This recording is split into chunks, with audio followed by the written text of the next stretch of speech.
Bismillahirrahmanirrahim. Elhamdülillahi Rabbil alemin. Vessalatu vesselamu ala Rasulina Muhammedin ve ala alihi ve ashabihi ecma'in. Bir musulman doğanımız yazıptır, şeýle yazıptır we soňunda soraptır. Näçe günahlar edenligini, men eden günahlarını ol yazıptır, men aýdasym gelenok. Belli günahlar edenligini, ondan soň täzeden namaza başlandygyny, ondan sonra täzeden namazy taşlap, ýene şol günahları gaýtalap edenligini yazıptır we hakyky towa etmek isleýänligini aýdypdyr we diýipdir. Allah biziň günahlarymyzy bağışlarmyka? We nädip çyn towa etmeli diýip sorapdyr. Musulman doganlar, bir kişi nähili günah işeden bolsa-da, näçe günah işeden bolsa-da, eger hakyky towa etse, Allah Taala ol kişiniň günahyny bağışlajakdyr.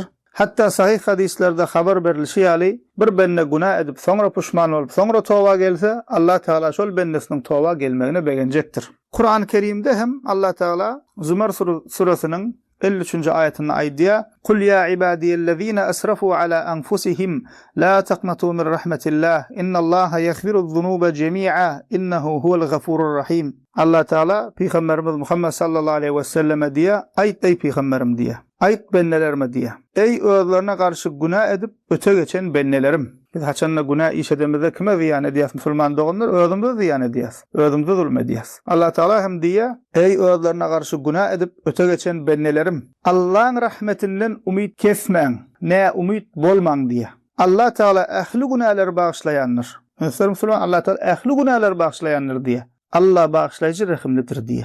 Yine de musulman doğanlar Kur'an-ı Kerim'de Şura surasının 25. ayetinde Allah Teala diýär: "Huvellezî yaqbalu tawbata an ibadihi ve ya'fu anis-seyyiat ve ya'lemu ma tef'alun." Ol Allah bennelerinin tawbalaryny kabul edýändir we günahlarını bağışlaýandyr. Ol siziň edýän işlerinizi bilýändir diýär. Diýmek musulman doğanlar, bir musulman adamda näçe günah işedenem bolsa, nähil günah işedenem bolsa, Allah meni bağışlarmyka diýen soragy bolmaly däl. Eger şol kişi, belli bir günah eden kişi hakyky towa etse, çyn towa etse, Allah Taala şol kişini näme bağışlaýar we towasyny kabul edýär. Näçe günah edenem bolsa, nähil günah edenem bolsa.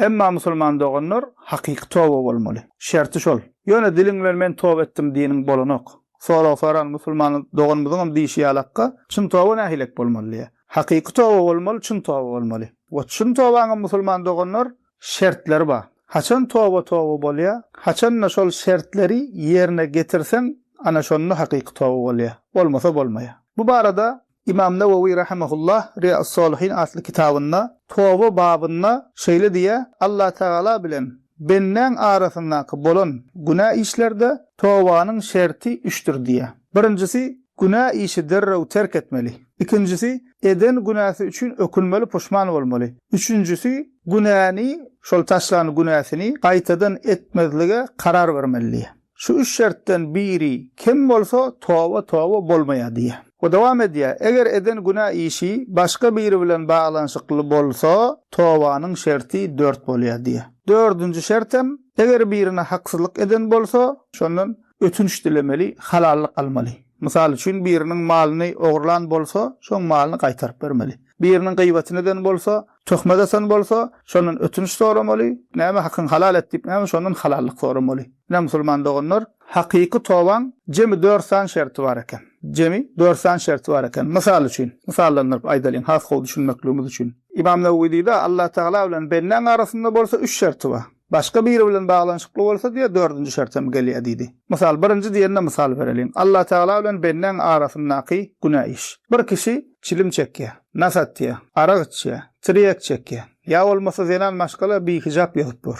Örtmelerini örtmen gesip ber. Ya bolmasa näme? Bir kişi bir musulman özümen musulman niye namazyny kılmanýar. Şolaryň hemmesi şol kişi bilen Allah Taalaň arasyndaky zat. Şol kişi näme etmeli? Misal örtünmän ýörün bolsa, bir zenan maşgala, birinji bilen näme? Şol örtünmän gezip ýörüşini terk etmeli. Ýani derrew örtünmeli. Ondan soň ikinji şerti, şeýdip örtünmän gezip ýörüşini näme puşman bolmaly, kunmeli. Üçüncüsü näme musulman doganlar? Şol işini gaýdyp etmerni karar vermeli. Meni gaýdyp näme? Awrat ýerimi açmaryn, örtmeli ýerimi açyk goýmaryn diýip karar bermeli. Ene näme şu şerti? Ya bolmasa ýene misal bereli. Bir kişi çilim çekýär. Towa etjek bolsa näme etmeli şu? Şol çilimi derrew taşlamaly, terk etmeli. Öňçilim çekenlik üçin puşman bolmaly, ökünmeli. O üçüncü şerti bundan soň men şunu çekmerin, elime almaryn diýip näme etmeli, karar vermeli. Ene şu tobaň näme 3 şerti. Dördüncü şerti diýdi kaçan gelýär, haçan näme eden günäsi başga biri bilen baglanşykly bolsa. Mesela biriniň malyny ogurlapdyr, işleýän ýerini ogurlyk edipdir. Toba etjek bolsa, ýanky 3 ay agdan 3 şerti dördüncüm gidip näme diýär şol malyň mülküň aýasyna plany, men ene şu ýalňyşlyklary etdim, innem toba geldim. Diýip näme alan malyny ýerine gaýtaryp bermeli, şol kişiden hem ötünç soramaly. Ya bolmasa birine töhmet atdy, ýanky aýdan ilkinji 3 şertimiz ýerinden hem näme? 4-nji şerti şol kişe baryp diýmeli, men sana şeýle töhmetler attym, hakyň halal et, bagışla ötünç soraýan diýip näme? Şondan 4-nji şerti toban, eger başga bir bilen baglanşykly bolsa, şondan halallyk soramaly, ötünç soramaly. Şulardan näme biri kim bolsa, tobasy toba bolmaýar diýär. İmam Nawawi hem şunu diýär. Peygamberimiz sallallahu aleyhi ve sellem musulman doganlar İbn Majah hadis kitabında gelen hadisinde diye "Et-taibu minez-zenbi kemen la zenbe leh." Eden günahları üçün tövbe eden kişi goya günah iş etmedik ýalyr diye. Haçan bir kişi eden günahı üçün tövbe edenine günah iş etmedik ýalyk bolýar. Haçan şu ýanky aýdan şertlerimizi ýerine getirse, ýagny gyýfaçasy hakyky tövbe etse, çyn tövbe etse, şu hadiste aýdylan ýalyk bolýar. Şol kişi günah iş etmedik ýalyk bolýar. Emma şertleri ýerine getirmese ol näme? Oň tövbesi tövbe bolmaýar. Yine de İbn Majah'da, Tirmizi'de gelen başka hadisinde Peygamberimiz sallallahu aleyhi ve sellem diye "Kullu bani Adem hatta ve hayrul hatta'in et-tawwabun." Peygamberimiz Muhammed sallallahu aleyhi ve sellem serverimiz diye her adam oğlu diye hata edýändir diye. Her adam oğlu hata edicidir, günah edip biler diye. Emma hata edenlerin, günah edenlerin diye en hayırlısı tövbe edenlerdir diýip aýdýar Peygamberimiz sallallahu aleyhi ve sellem.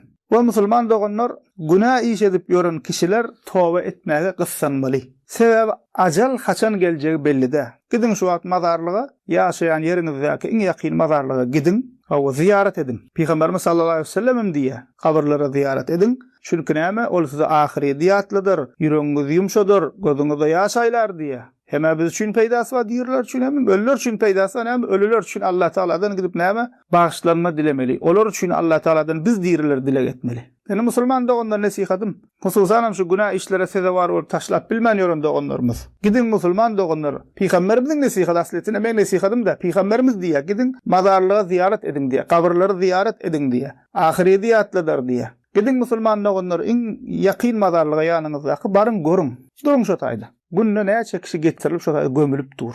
Ýaşuly wa, ýaş kişi wa, çaga wa, baý wa, garyp wa, wezipeli wa, her hilek wa. Günne gelip gömülüp dur şotaýda. Şol getirilip gömülüp duran adamlaryň hiç biri şol öljegini bilmeýärdi. Hemmesi öz ýandan özüne maksat goýup biri ulag aljakdan, öý gurjakdan, öýlenjekden, oğluna öýüljek, gyzyn çykarjak, biri universitet bitirjek, biri sowdasyny ýöretjek, oşuňa meňzeş. Hemmesinin musulmanlygynyň her biriniň şoňa meňzeş näme maksatlary bar. Goşalaryň hiç biri şol ölen güni öljegini bilmeýärdi öňünden. Ölüm diýilýän zat özünden uzak bir zat, ay soň bir gün geler-de, garramyz soň geler-de diýip ýaşap ýörlerdi. Emma ýok, ajal geldi. O hemme zadyny bu dünýäde goýup gitdiler. Şolong ýerinde musulman doganlar ertir men bolmaly, sen bolmaly, plany bolmaly. Birem şolardan biri bolmaly. Birem ertir gün kepene jynazamy kılıp çepip ýanka kepenler takip göm gaýdarlar. Ana şol ýeri gömüldimizden soň musulman dogan bize peýda berjek zat biziň eden salih amalymyz, kan namazymyz, beren sadakamyz, okan Kur'anymyz,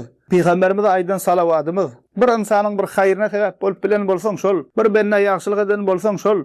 Şoň üçin musulman dogan ajal haçan ýakamyzdan ýapyşjak belli däl. Gyssanmaly.